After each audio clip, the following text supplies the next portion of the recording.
بسم اللہ الرحمن الرحیم۔ معزز طلبہ کرام، آپ سب کیسے ہیں؟ آج ہم اصول شاشی کے سبق نمبر 169 کو پڑھیں گے اور آج کے سبق کا عنوان ہے اجماع کا بیان۔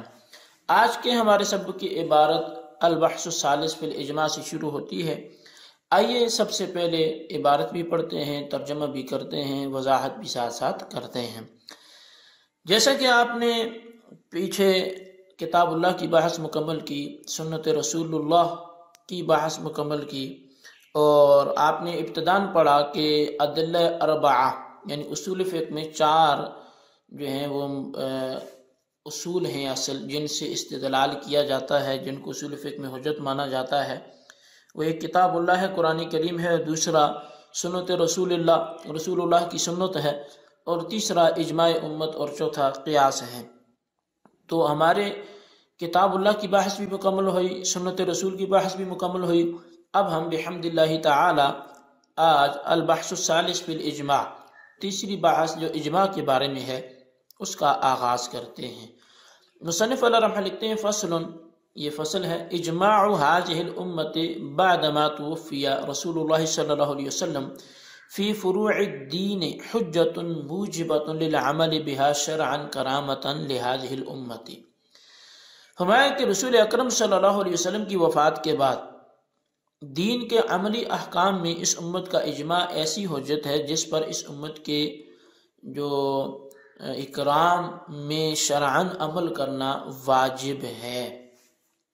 اب اس سے قبل مصنف سے سنت کی بحث کو تفصیلاً ذکر کیا، اس کی فراغت کے بعد ادلہ اربعہ میں سے تیسری دلیل اجماع کی بحث کا آپ نے آغاز کیا۔ اجماع کا لغوی اعتبار سے یہ 2 معنی آتے ہیں، ایک ہے کسی چیز کا پختہ ارادہ کرنا اور ایک ہے کسی چیز پر متفق ہو جانا۔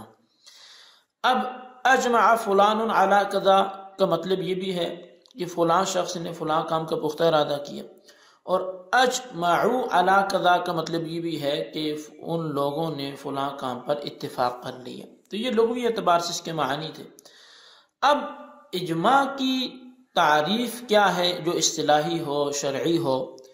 تو ایک تعریف تو مصنف نے بھی کی ہے، لیکن ایک جامع تعریف جو اہل اصول نے بیان کی ہے، وہ تعریف یہ ہے کہ امت محمدیہ کے مجتہدین کا زمانوں میں سے کسی بھی زمانے میں نبی علیہ السلام کے وصال کے بعد کسی شرعی مسئلے پر اتفاق کر لینا، اس چیز کا نام اجماع ہے۔ اب مصنف نے جو تعریف بیان کی وہ یہ ہے کہ اجماع هذه الامت بعد ما توفی رسول اللہ صلی اللہ علیہ وسلم فی فروع الدین، کہ اس امت کا اجماع اور رسول اللہ کی وفات کے بعد دین کے جو فروعات ہیں ان میں کسی بھی مسئلے پر متفق ہونا، یہ اجماع ہے۔ تو اب یہاں اجماع کی اگر بات کی جائے تو اس کی ضرورت و اہمیت یہ بہت زیادہ ہے۔ اسلام ایک عالمگیر اور جامع مذہب ہے کہ جس کی تعلیمات اپنی جگہ کامل ہیں، کہ اسلام نے قرآن و حدیث کی صورت میں ایک دستور عطا فرمایا ہے، لیکن اس کے باوجود نت نئے پیدا ہونے والے مسائل کا ذکر قرآن و حدیث میں نہیں ہے۔ یقیناً قرآن و حدیث کی تعلیمات اپنی جگہ کامل ہیں، لیکن کاملیت کا دار و مدار وہ اس کو بیان کرتے ہوئے علامہ سعد الدین تفتزانی علیہ رحمہ لکھتے ہیں، جس کا خلاصہ یہ ہے کہ تعلیمات اسلامیہ کے کامل ہونے کا دار و مدار 3 امور پر ہے: عقائد کے قواعد پر، شرائع کے اصول پر، مصلحتوں کے تقاضے کے مطابق استدلال و استنباط کے قوانین پر۔ تو لہٰذا قرآن پاک مکمل دین ہے، ہر ایک چیز مکمل ہے، لیکن نت نئے پیدا ہونے والے مسائل کے استنباط و استخراج کے لیے اجماع کی ضرورت پڑتی رہتی ہے۔ اجماع ادلہ شرعیہ میں سے ایک مستقل دلیل شرعی ہے جس کے حجت شرعی اور مفید یقین ہونے پر جمہور اہل سنت کا اتفاق ہے، جبکہ نظام معتزلی، خوارج اور اکثر جو خوارج ہیں ان کے ہاں اجماع کی حجیت کا انکار ہے اور وہ اجماع کو حجت نہیں مانتے۔ اس کی حجیت کے اپنے دلائل ہیں، وہ ایک الگ بحث چڑھ جائے گی، وَاعْتَصِمُوا بِحَبْلِ اللَّهِ جَمِيعًا وَلَا تَفَرَّقُوا۔ تو بہت سے ایسے دلائل ہیں کہ جس سے پتہ چلتا ہے کہ اجماع جو ہے یہ بالکل حجت ہے، جیسے لا تجتمع امتی علی الضلالۃ علیکم بسواد الاعظم وغیرہ۔ تو اجماع حجت ہے۔ اب اجماع کی اقسام کی طرف مصنف علیہ رحمہ نے بات چلائی، فرمایا ثم الاجماع علی اربعۃ اقسام، اجماع کی پھر 4 قسمیں ہیں۔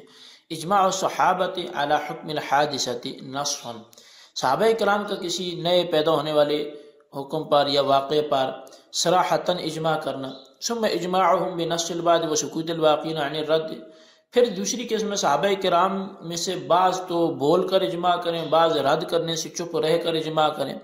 ثم اجماع من بعدهم فيما لم يوجد فيه قول سلف، پھر ان کے بعد والے لوگوں کا اجماع کرنا اس معاملے میں کہ جس میں سلف کا قول نہ ملے۔ ثم الاجماع على احد اقوال السلف، پھر چوتھی قسم جو ہے وہ سلف کے اقوال میں سے کسی قول پر سب کا جمع ہونا۔ اما الاول فهو بمنزلۃ آیۃ من آیہ من کتاب اللہ تعالی، پہلی جو قسم ہے وہ بمنزلہ قرآن کریم کی آیت کے ہے۔ ثم الاجماع بنص البعض وسکوت الباقین وهو بمنزلۃ المتواتر، پھر جو دوسری قسم ہے اجماع کی کہ بعض چپ ہیں اور بعض نے صراحت کر دی، تو وہ بمنزلہ خبر متواتر کے ہے۔ ثم اجماع من بعدهم بمنزلۃ المشہور من الاخبار، پھر جو اس کے بعد والوں کا اجماع ہے وہ بمنزلہ خبر مشہور کے ہے۔ ثم اجماع المتاخرین علی احد اقوال السلف بمنزلۃ الصحیح من الاحاد، پھر جو متاخرین کا سلف کے اقوال میں سے کسی ایک پر جمع ہونے کا جو اجماع ہے وہ بمنزلہ خبر واحد صحیح کے ہے۔ والمعتبر فی هذه الباب اجماع اہل الرأی والاجتہاد، اور اس باب میں جو اجماع کا اعتبار کیا گیا ہے وہ ہر بندے کا اجماع نہیں ہے بلکہ اہل رائے اور اہل اجتہاد کا اجماع ہے۔ فلا يعتبر بقول العوام والمتکلم والمحدث الذي لا بصیرۃ له في اصول الفقہ، پس اعتبار نہیں کیا جائے گا عوام کے قول کا، متکلمین و محدثین کے قول کا کہ جن کو اصول فقہ میں بصیرت نہ ہو۔ تو اصول فقہ میں بصیرت ہو، اصحاب اہل رائے ہوں، اہل اجتہاد ہوں، تو ان کا اجماع جو ہے وہ قبول کیا جائے گا۔ اب مصنف نے اجماع کی تعریف شرعی حیثیت کو بیان فرمایا، اس کے بعد اجماع کی اقسام اور ان کے مراتب کو بیان فرما رہے ہیں۔ مصنف نے فرمایا کہ اجماع کی 4 اقسام ہیں۔ بطور تمہید یہ سمجھ لیں کہ ابتداً جو ہے اجماع کی 2 قسمیں، ایک اجماع سندی ہے، دوسرا اجماع مذہبی ہے۔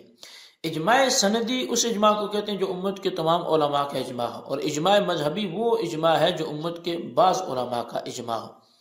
پھر جو اجماع سندی ہے اس کی 4 قسمیں ہیں جو مصنف نے بیان کی ہیں۔ وہ پہلی قسم یہ ہے کہ صحابہ کا کسی واقعہ پر صراحتاً اجماع ہو، خواہ قول کے ذریعے ہو یا فعل کے ذریعے ہو۔ قول کے ذریعے سے اجماع اس طرح ہوگا کہ تمام صحابہ تصریح فرما دیں، اور فعل کے ذریعے سے اس طرح ہوگا کہ جیسے صحابہ کرام نے حضرت ابوبکر صدیق رضی اللہ تعالیٰ عنہ کے ہاتھ پر بیعت کر کے اپنے فعل سے اجماع کر لیا۔ اور دوسری قسم جو اجماع کی ہے وہ صحابہ کرام کا اجماع بعض صحابہ کی تصریح کے ساتھ اور باقی بعض صحابہ کی جو سکوت سے تردید ہے، جو تردید سے سکوت ہے اس کے ساتھ ہو کہ وہ رد نہ کریں۔ تو باقی صحابہ کو جو سکوت ہے وہ اختلاف کی وجہ سے نہیں ہوتا ہے ایسی صورت میں، بلکہ وہ اتفاق کی وجہ سے ہوتا ہے، کیونکہ اگر ان کو اختلاف ہو تو وہ فوراً بول پڑتے ہیں، وہ حق بات کہنے میں رکنے والے نہیں تھے۔ تیسری قسم جو اجماع کی بیان کی وہ صحابہ کے بعد تابعین اور تبعی تابعین کا ایسے مسئلے پر اجماع ہو کہ جس میں صحابہ کا کوئی قول نہ پایا جاتا ہو۔ اور چوتھی قسم جو بیان کی وہ صحابہ کے اقوال کسی مسئلے پر مختلف ہوں، پھر صحابہ کے بعد والے حضرات کا صحابہ کرام کے اقوال میں سے کسی ایک قول پر اجماع ہو جائے۔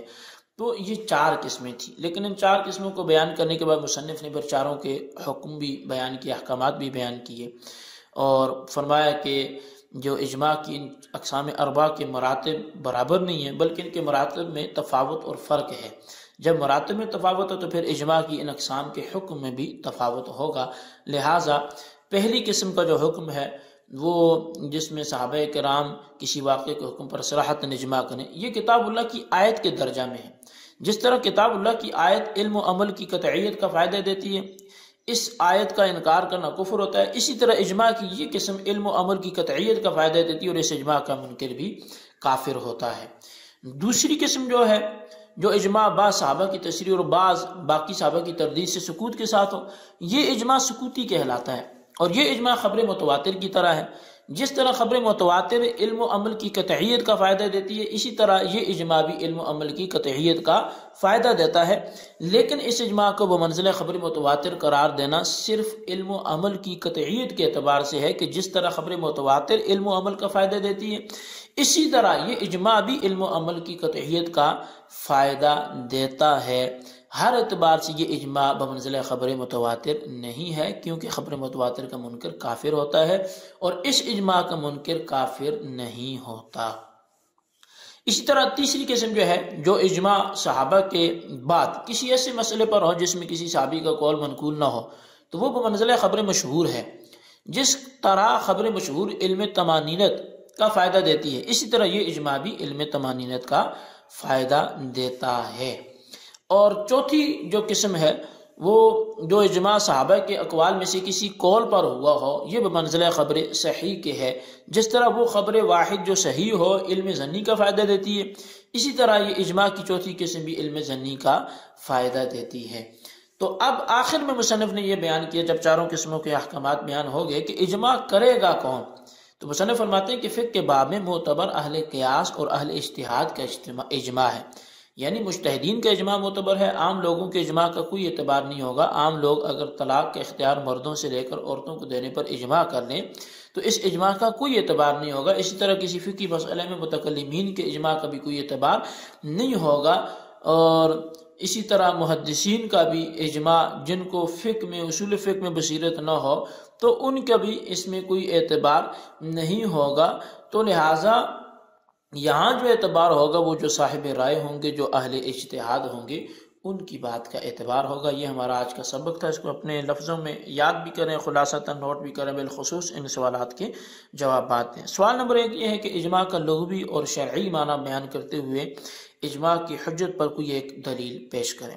اور سوال نمبر 2 یہ ہے کہ اجماع کی کتنی قسمیں ہیں، کسی ایک قسم کو بمائے وضاحت کے تحریر کریں۔ اللہ تبارک و تعالیٰ سے دعا ہے جو کچھ ہم نے پڑھا سنوں سے یاد رکھنے کی توفیق نصیب فرمائے، آمین بجاہ النبی الامین صلی اللہ علیہ وسلم۔